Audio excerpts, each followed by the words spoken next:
What's up, y'all? It's MJ here, and in this week's video, we're going to be traveling far, far away to the world of Hansel and Gretel.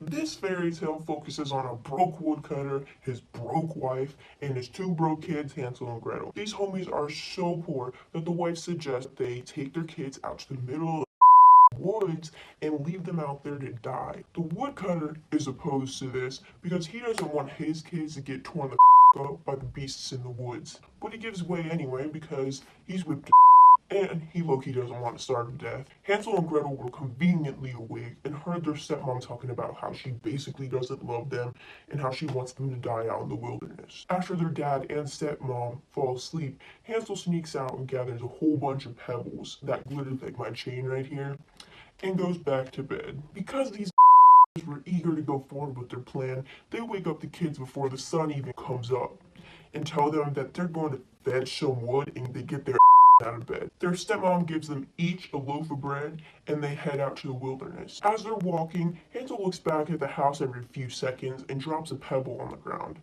His father notices that he's falling behind, and Hansel's excuse as to why is that his white cat is waving him a goodbye. When they finally get to wherever they were going, their parents tell them to go get some wood for a fire. After they create this pile of wood, their dad lights it, and their stepmom encourages them to lay down so that she can get the up out of there. The kids ended up passing the out by the fire and woke up hours later, alone in the dark. Thank God my boy Hansel dropped those stones earlier because they made a path as they shone in the moonlight and led Hansel and Gretel back to their parents. When they arrived home, the stepmom tried to play it off and act like she just didn't abandon them in the woods. And the dad was low-key lit because he loved his kids. Not long after this, the stepmom wants to get rid of the kids again. And since the woodcutter gave way the first time, he had to go along with it, even though he really didn't want to. Hansel and Gretel were wide awake again and heard the entire conversation.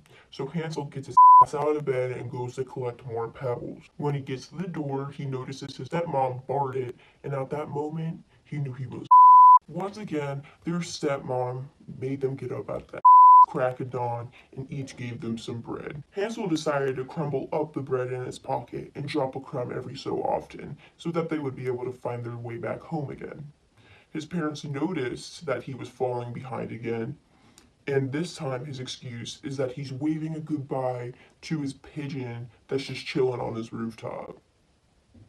They finally get to where they're going, and the same exact thing happens.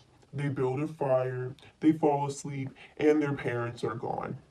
When the kids go to find the path of breadcrumbs to return home, they're not there because the birds and ate the bread up. Hansel knew he up. They started walking around the forest to try and find a way out, but they were lost as and their legs were tired, so they fell asleep under some tree. Hours later, they wake up and continue their journey in the woods. And they come across this house made of bread, and it was roofed with cakes, and the windows were made of transparent sugar. Obviously, they've got the munchies because they haven't eaten in mad long, so they start chowing down on this house. Then some old witch comes out and tells the kids to come in so that they have a place to sleep and food to eat. Little did Hansel and Gretel know that she built that house to lure in children, kill them, cook them, and then eat them.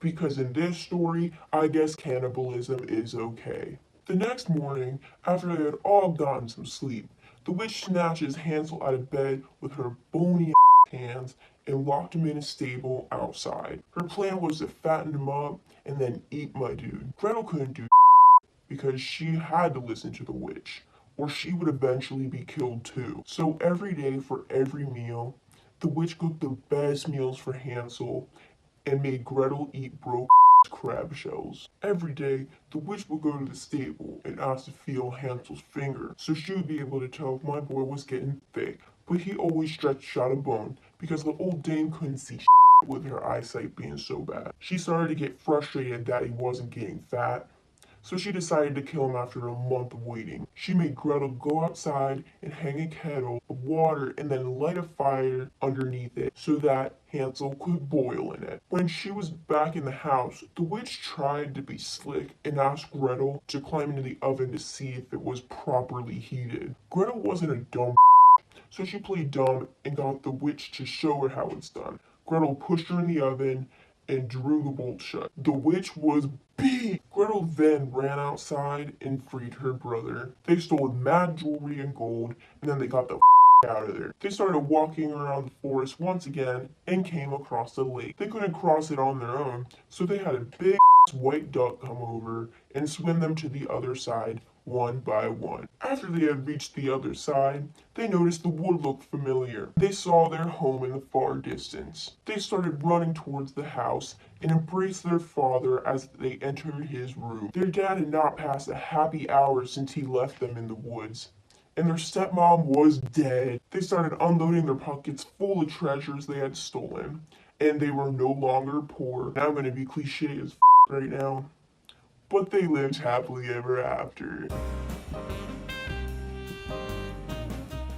This fairy tale shows the struggles of medieval life and how several families back then couldn't afford food and other luxuries like that. Famine, war, and plagues were very common in this time period.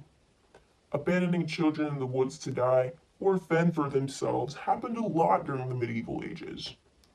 Obviously, this tale is from a historical instance of abandonment due to famine. Another interesting point from this fairy tale is how the witch died and what it signifies. The old dame being pushed in the oven and burned alive is very similar to how witches during the Middle Ages were put to death.